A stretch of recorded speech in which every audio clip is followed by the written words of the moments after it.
Hello అండి, welcome back to my channel. ఈరోజు ఈ వీడియోలోకి వచ్చేసరికి ఏంటంటే నేను చెప్పబోయేది ప్రెగ్నెన్సీలో ఒక 5 సిమ్టమ్స్ కనుక మీకుంటే ఖచ్చితంగా కూడా 100% కూడా బేబీ బాయ్ అండి.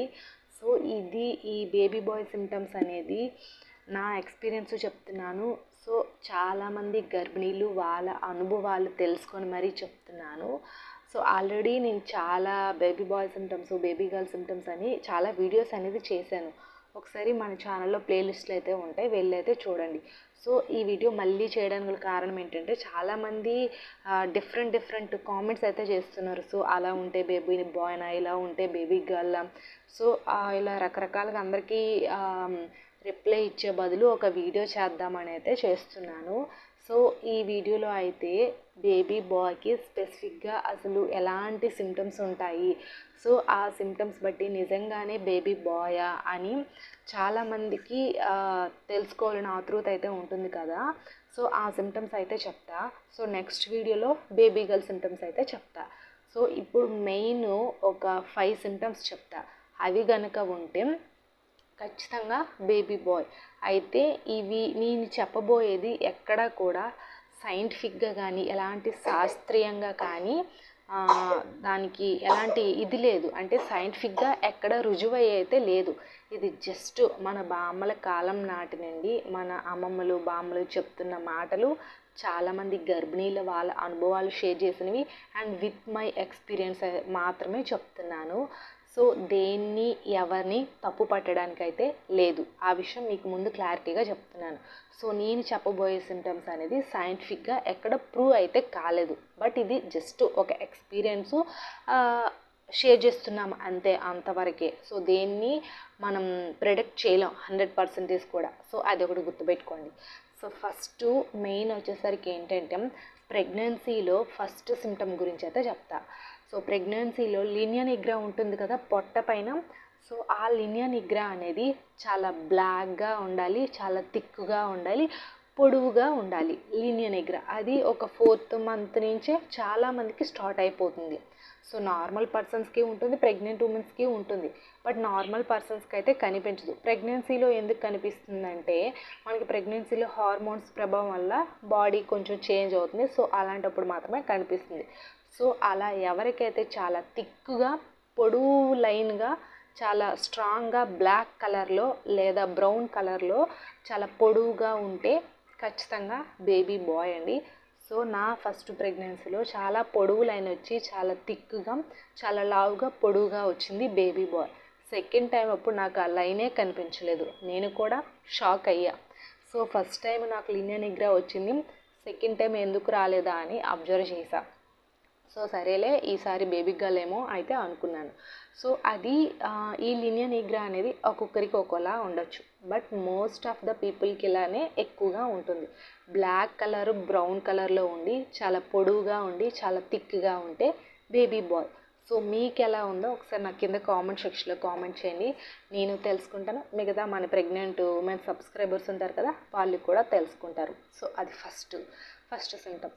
అండ్ సెకండ్ సిమ్టమ్ వచ్చేసరికి ఏంటంటే మాయస్థానం అంటే మనకి స్కానింగ్ రిపోర్ట్లో కూడా మెన్షన్ చేస్తారు, మనకి ప్లాసెంటా పొజిషన్ అంటారు, అదే దాన్నే మాయస్థానం అంటారు. సో ఆ మాయస్థానం అనేది మనకి కుడివైపు ఉంటే బేబీ బాయ్. సో ఎవరికైతే మనకి ఈ మాయస్థానం అనేది కుడివైపుగా ఉంటుందో అలాంటి వాళ్ళకి బేబీ బాయ్ పుట్టే ఛాన్సెస్ అనేది ఎక్కువగా ఉంటుంది.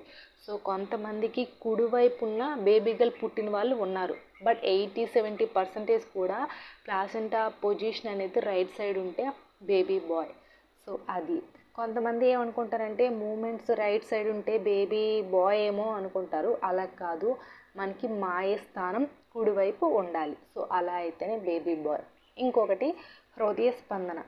మనకి చాలామంది ఏంటంటే ఫస్ట్ స్కానింగ్ రిపోర్ట్లో వచ్చే హార్ట్ రేట్ బట్టినే జెండర్ని ప్రెడిక్ట్ చేసుకుంటారు, అలా అయితే చేసుకోకండి. సో నేను already baby bye baby girl scan reports ఒక వీడియో అనేది స్పెసిఫిక్గా చేశాను, అందులో చూడండి, అందులో నేను క్లారిటీగా చెప్పాను. సో మనం ఎప్పుడు కూడా జెండర్ని ప్రెడిక్ట్ చేసుకోవాలంటే మనకి 9th మంత్ స్కాన్ రిపోర్ట్ ఉంటుంది కదా, ఆ స్కానింగ్లో బేబీ యొక్క హృదయ స్పందన రేట్ అనేది రాసిపెట్టి ఇస్తారు.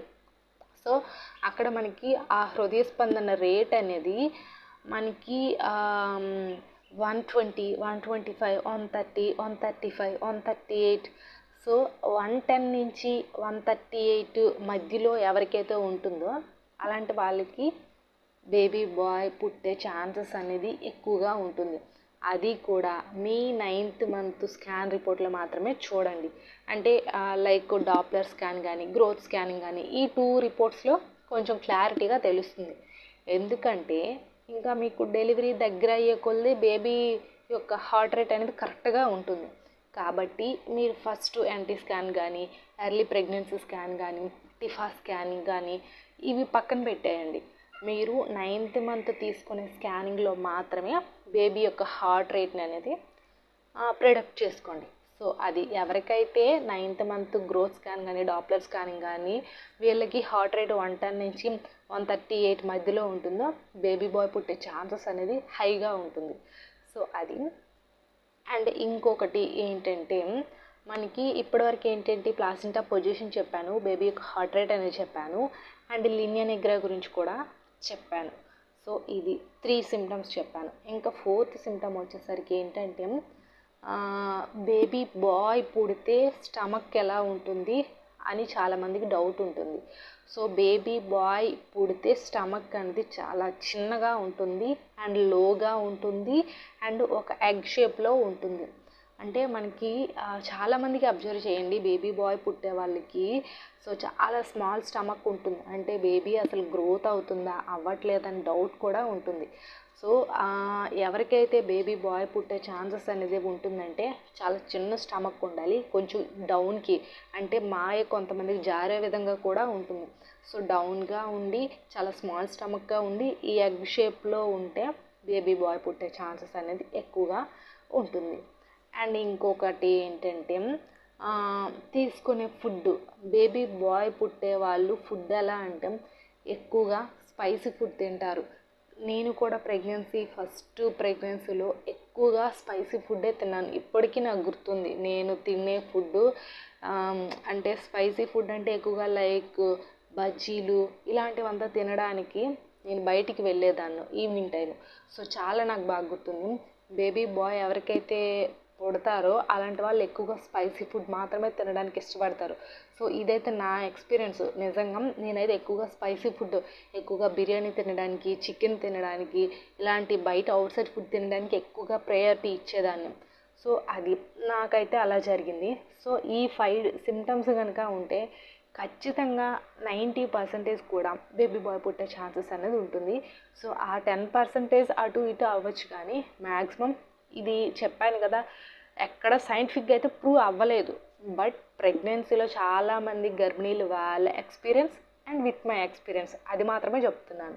సో ఇందులో ఏది నెగిటివ్గా తీసుకోకండి, అది ఒకటి గుర్తుపెట్టుకోండి. ఐ హోప్ ఈ వీడియో మీకు ఇన్ఫర్మేటివ్ ఉంటే ఖచ్చితంగా లైక్ చేయండి, మన ఛానల్ని ఖచ్చితంగా సబ్స్క్రైబ్ అయితే చేయండి. ఎందుకంటే ప్రెగ్నెన్సీలో ఎలాంటి ఫుడ్ తీసుకోవాలి, ఎలాంటి కేర్ అయితే ఉండాలి, నార్మల్ డెలివరీ అవ్వాలంటే ఏం చేయాలి, ఇలా రకరకాల డిఫరెంట్ వీడియోస్ అనేది జెన్యున్గా చాలా మంచి ఇన్ఫర్మేషన్ ఇస్తూ ఉంటాను. సో 1-2 వీడియోస్ చూడండి, నచ్చితేనే సబ్స్క్రైబ్ అయితే చేయండి. ఇందులో ఎలాంటి ఫోర్స్ అయితే లేదు. Thanks for the watching this video.